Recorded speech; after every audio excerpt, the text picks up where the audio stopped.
Hello, I'm Miss Jackie, and this is Word for Brothers, where we lift up the black man where he belongs, primarily as head of household. Now, the good book is full of ugly stories. Two of the ugliest involve the daughters of leading men. Jacob's only daughter, Dinah, goes out to get away from a depressing household. Her mama Leah drowning in the reality of never being loved by the man she's obsessed with. By now, Dinah should have been married, or at least engaged. Her daddy was to see to that, but since he could barely get his own life together, how in the world could he arrange a marriage for her? She goes to the nearest city, Shechem. She catches the eye of the mayor's son, who likes what he sees and sees that she's alone, and rapes her. Afterwards, he feels bad and wants to marry her. Now, once Jacob hears about it, he says nothing to Dinah. No, there, my baby, my baby. Mama Leah not around or mentioned.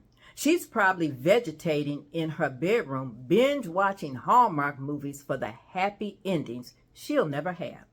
But when Jacob tells the brothers, they're like, oh, hell no. Shechem and his daddy then come to the house to make it right with Jacob by him agreeing to their marriage. Being just like their daddy, though, Dinah's brothers tricked them into getting circumcised as a condition of the marriage. In all this, Jacob still ain't said a mumbling word. While Shechem and his men heal, two of Dinah's brothers, Simeon and Levi, go in and shoot up the town, killing all the men as well as looting it. When they return with money, jewelry, TVs, computers, women and children too, Jacob says he's afraid of the payback of the surrounding communities to their payback. Once more and again, no mention of Dinah. Leah's still in her bedroom and no one's bothering to take this girl to the doctor. Simeon and Levi are hot and tell their daddy, good news translation, we ain't about to let our sister be treated like a whore. And by the way, after this, you don't hear any more about Dinah.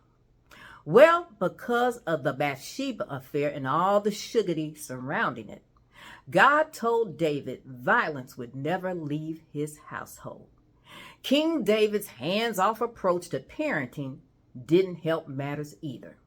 His only acknowledged daughter, Tamar, is raped by her stepbrother, Amnon.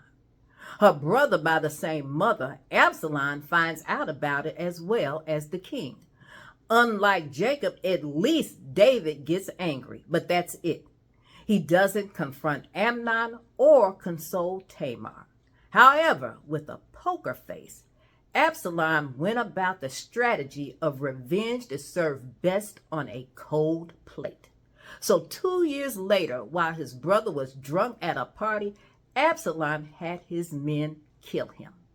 Back at the ranch on hearing the news, David grieved for his dead son Amnon and the son who killed him, Absalom. But not a tear was shed for Tamar. By the way, after she is raped, Absalom takes Tamar into his house. She lived with him until she died. Like Dinah, we hear no more about her. But at least with her brother, she knew she was safe.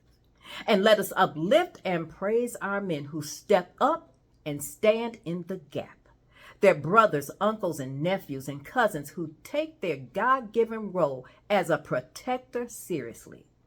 They won't necessarily kill you, but they let it be known that you'll wish you were dead if you mess with their family, especially their princesses and queens.